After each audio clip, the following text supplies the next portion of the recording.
ইতিহাসের পাতা উল্টালে বাংলার যে অঞ্চলের নাম সোনার অক্ষরে উজ্জ্বল হয়ে ওঠে তার নাম বিক্রমপুর। এক সময়কার প্রাচীন বাংলার রাজধানী আর জ্ঞান বিজ্ঞানের প্রাণকেন্দ্র। আজ আমরা দাঁড়িয়ে আছি মুন্সিগঞ্জের শ্রীনগর উপজেলায় সেই বালাসুর গ্রামে, যেখানে মাটির পরতে পরতে মিশে আছে সূর্যবীর্য আর আভিজাত্যের গল্প। কত পুরনো, এখনো টিকে আছে এভাবেই। অনেকটা ভেঙে গিয়েছে দেখা যাচ্ছে নিচেরগুলো, কিন্তু উপরেরটা এখনো দেখুন।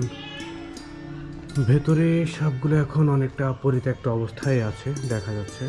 এই দিকটায় দেখুন, গাছপালা হয়ে অনেকটা ভেঙে জরাজীর্ণ অবস্থা। উপরে এই মুহূর্তে বন্ধ। পেছনে তাকিয়ে দেখুন এই বিশাল অট্টালিকা। এটি কেবল ইট পাথরের কোনো দেয়াল নয়, এটি জমিদার যদুনাথ রায়ের স্বপ্নের প্রাসাদ। এক সময় এই চত্বরে ঘোড়ার সুরের শব্দ শোনা যেত, ঝাড়বাতির আলোয় ঝলমল করত জলসাগর, আর প্রাসাদের পদচারণায় মুখরিত হতো এই প্রাঙ্গণ। বন্ধুরা, আমরা এই মুহূর্তে আছি বিক্রমপুর যেই জাদুঘর, সেই জাদুঘরের ভেতরে এখানে যে পুরনো বাড়িগুলো আছে সেগুলো আমরা ঘুরে ঘুরে দেখছি। এখানে একটি বাড়ি এই মুহূর্তে আমরা দেখছি, এমন অনেকগুলো বাড়ি আছে যেগুলো বর্তমানে এই মুহূর্তে অনেকটা বন্ধ পরিত্যক্ত অবস্থায় আছে। চলুন আমরা সামনের দিকে আরও যেগুলো আছে সেগুলো একটু ঘুরে দেখি।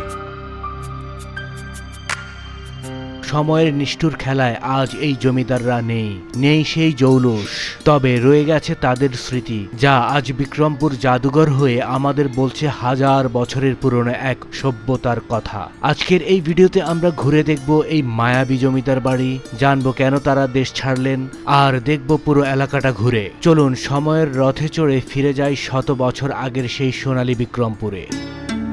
জমিদার বাড়ি আপনার বলতে যদুবাবুর বাড়ি, আর আপনার নীলকুষ্ঠ বাবুর বাড়ি, বয়নাল বাবুর বাড়ি, এগুলো আর কি আপনার রাজাগো বাড়ি আসলে আগে।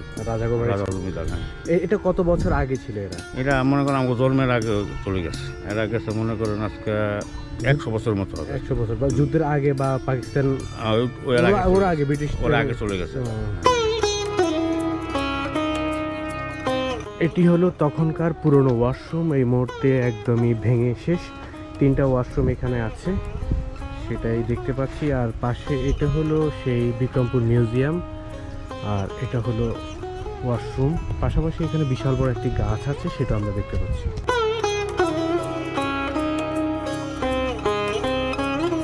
এই জমিদার বাড়িতেই বর্তমানে বিক্রমপুর জাদুঘর ও সাংস্কৃতিক কেন্দ্র প্রতিষ্ঠিত হয়েছে। 2010 সালে এর ভিত্তিপ্রস্তর করা হয় এবং 28 মে 2013 সালে এটি জনগণের জন্য উন্মুক্ত করা হয়।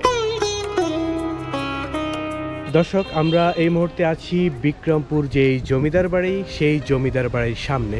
এখানে বিশাল একটি দিঘি আছে, সেই দিঘির পাড়ে এত বিশাল একটি গাছ আছে, যা এই গাছটি এই এলাকার সৌন্দর্যটা বা দিঘির পাড়ের এবং কি জমিদারের যে এরিয়াটা আছে সেই এরিয়াটার সৌন্দর্য অনেকটা বাড়িয়ে দিয়েছে।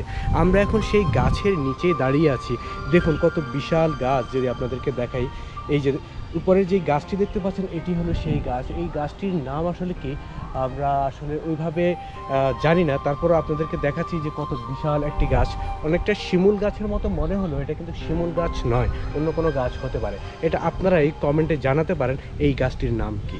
আসলে এই জায়গায় আসার পর তোর কাছে কেমন লাগতেছে? আমার কাছে ভালো লাগতেছে, একদম সিমসাম পরিবেশ, সুন্দর।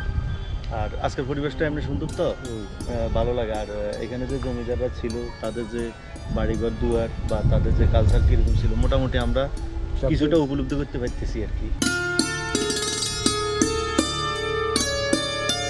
এই বাড়ির মূল প্রতিষ্ঠাতা ছিলেন জমিদার যদুনাথ রায়। যদুনাথ রায় মূলত একজন সফল ব্যবসায়ী ছিলেন। তিনি বরিশাল থেকে সুপারি, লবণ ও শাড়ি আমদানি করে কলকাতায় মুর্শিদাবাদে রপ্তানি করতেন। যদি আপনাদেরকে এই বাড়িটির ভেতরের অবস্থা দেখুন, কতটা জরাজীর্ণ অবস্থা। ইটগুলো একদমই লাল লাল ইট, তখনকার একদমই ওইভাবেই আছে এখনও। অনেকটা ভেঙে পলিশ তারাগুলো উঠে গিয়েছে, সেটাই দেখা যাচ্ছে যে এই চুনসুরকি উঠে যাচ্ছে আস্তে আস্তে। সেই চুনসুরকিগুলো নরম হয়ে গিয়েছে। চুনসুরকির বিল্ডিং আসলে অনেক দিন টেকে, সেটাই প্রমাণ এইসব বিল্ডিংগুলো দেখা গেলে।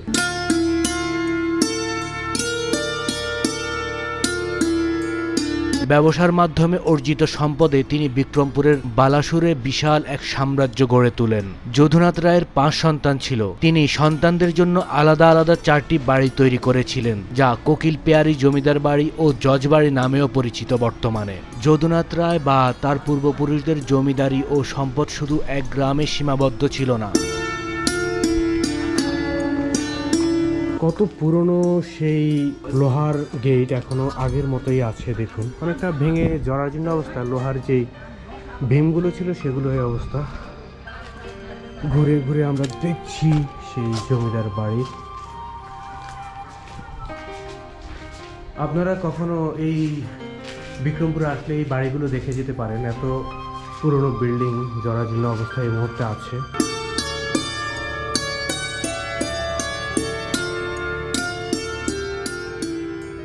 তারা এতটাই বিত্তশালী ছিলেন যে পার্শ্ববর্তী বিভিন্ন উপজেলাতেও তাদের আলাদা আলাদা রাজকীয় আবাসস্থল ও কাচারি ঘর বাড়ি ছিল। এই পরিবারের পূর্বপুরুষদের মধ্যে রাজা শ্রীনাথ রায়ও ছিলেন অন্যতম প্রভাবশালী ব্যক্তি।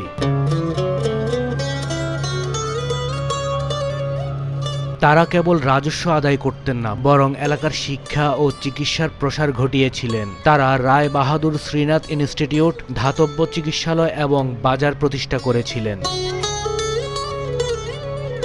বন্ধুরা, আজকে জমিদার বাড়িতে এসে নিজের কাছে একটা জমিদারি মনে হচ্ছে। কেন মনে হচ্ছে জানেন? এই যে দেখুন, তার কারণ হলো এটাই, জমিদাররা এখন আর নেই। তারা কোথায় হারিয়ে গিয়েছে, একদিন আমাদেরকে এমন হারিয়ে যেতে হবে, চলে যেতে হবে। তারাও নেই, কিন্তু তাদের স্মৃতিগুলো এখনও এইভাবে দাঁড়িয়ে আছে। এই স্মৃতি দাঁড়িয়ে থাকার কারণে আজও পর্যন্ত মানুষ তাদেরকে স্মরণ করে যায়। তাদের নাম এখনও পর্যন্ত মানুষের মনে আছে। এখানে কারা কারা ছিলেন, কোন কোন জমিদাররা ছিলেন।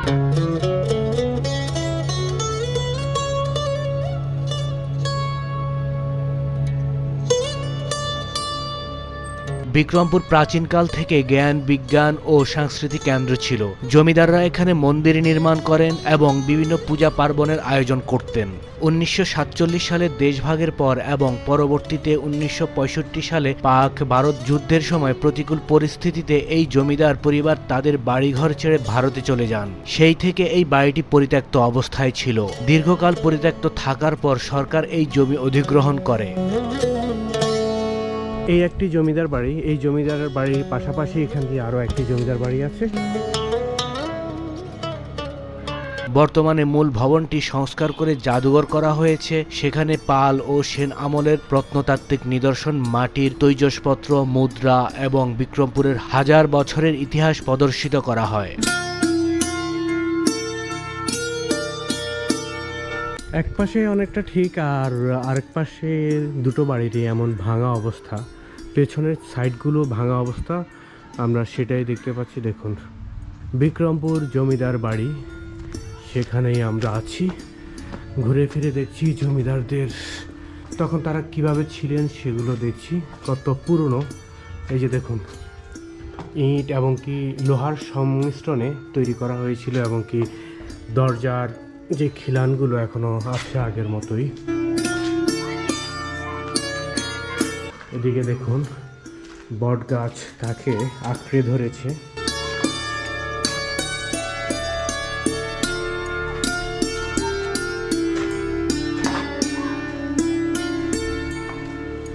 এটা হয়তো তাদের ড্রয়িং রুম বা এমন কোনো রুম ছিল, বড় রুম, সামনের পাশ।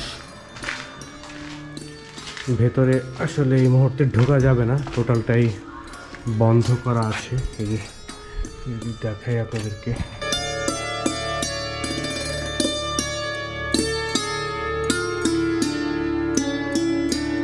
আমরা যেহেতু এটা দেখতে আসছি, কিন্তু এখানে কোনো নেম ফলক দেখলাম না। এত বড় একটা কয়েকগুলা জমিদার বাড়ি একসাথে একই জায়গায়, এখানকে কারা ছিল, কোন সালে এই বাড়িগুলা তৈরি করা হয়েছে, বা তারা কোন সাল পর্যন্ত এখানে বসবাস করছে, তারা কে কে ছিল, শেষ পর্যন্ত কারা ছিল, কোনো কিছু এখানে না। আপনি ঘুরে ঘুরে দেখেন। বিক্রমপুর ইতিহাসে ভরপুর, এটা আমরা সকলেই জানি। বিক্রমপুরের আনাচে কানাচে, আশেপাশে বা মুন্সিগঞ্জে এমন ইতিহাস অজস্র আছে। কেন আছে? সেটা হলো এই অঞ্চল নদীমাতৃক হওয়ার কারণে এবং কি এই অঞ্চলে নদীর পাশে যেই জায়গাগুলো আছে সেইখানে ভারত থেকে বা বিভিন্ন দেশ থেকে তখন বণিকরা এসে ব্যবসা করতেন, ব্যবসার পাশাপাশি তারা এমন জমিদার বাড়িগুলো করতেন।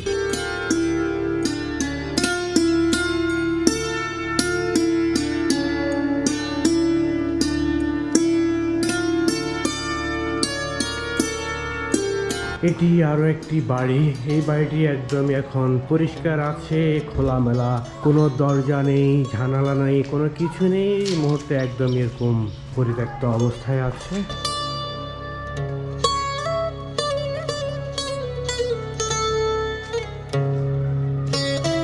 এখানে দেখা যায় যে একটা রুম, দুইটা রুম, এটা সামনের পাশ, তিনটা চারটা, আর সামনের বিশাল একটি বড় রুম ছিল। এটা ড্রয়িং ডাইনিং রুম হতে পারে, একসাথে বড় তখনকার।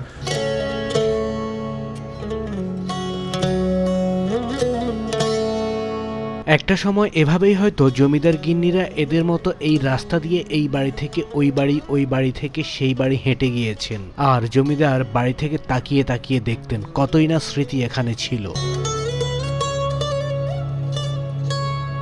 দরওয়াজার দুই পাশে সিঁড়ি দিয়ে যখন ওঠা হয়, ওঠার সাথে সাথে দেখুন একটি বট গাছ উপরের দিকে উঠে পুরো বিল্ডিংটাকে খুব সুন্দর একটা ডিজাইন দিয়ে দিয়েছে, দেখতেও খুব সুন্দর লাগছে। এই মুহূর্তে বট গাছটির বিভিন্ন শাখা পোশাকগুলো কেটে দেওয়া হয়েছে।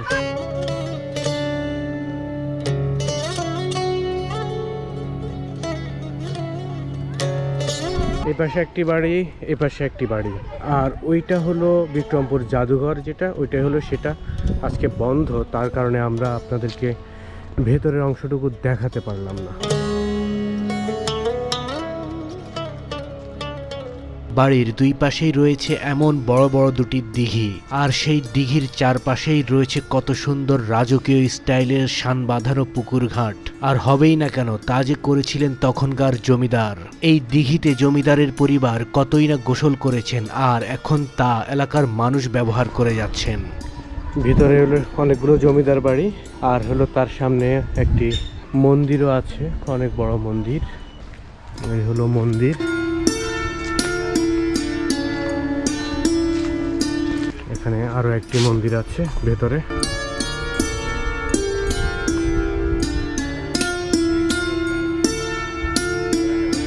এটা মন্দিরেরই একটি অংশ, পুরনো টিনের, আগের অনেক পুরনো, দেখলেই বোঝা যায়। বাড়ির মূল প্রবেশদ্বারে কত বড় বড় সুন্দর সুন্দর অনেকগুলো গাছ দেখা যায়, যা রাস্তাটাকে করেছে আরো আকর্ষণীয়। শান বাঁধানো পুকুর ঘাট, দিঘির চারপাশেই এমন চারটি ঘাট আছে পুরনো। এই হলো আরো একটি ঘাট। ওই পাশে একদম মূল বাড়ি থেকে নামার সাথে সাথে ওইখানে একটি ঘাট আছে, মাছ এখানে এই পাশে একটি আছে, আবার এই দিক দিয়ে আরো একটি ঘাট আছে। যে গাছগুলো আছে কত বিশাল মোটা মোটা পুরনো গাছ, সেটাই দেখতে পাচ্ছি। আর এই যে হলো আরো একটি কাচারি ঘর, যেটা সেটার মতোই আরো একটি ভবন। এটা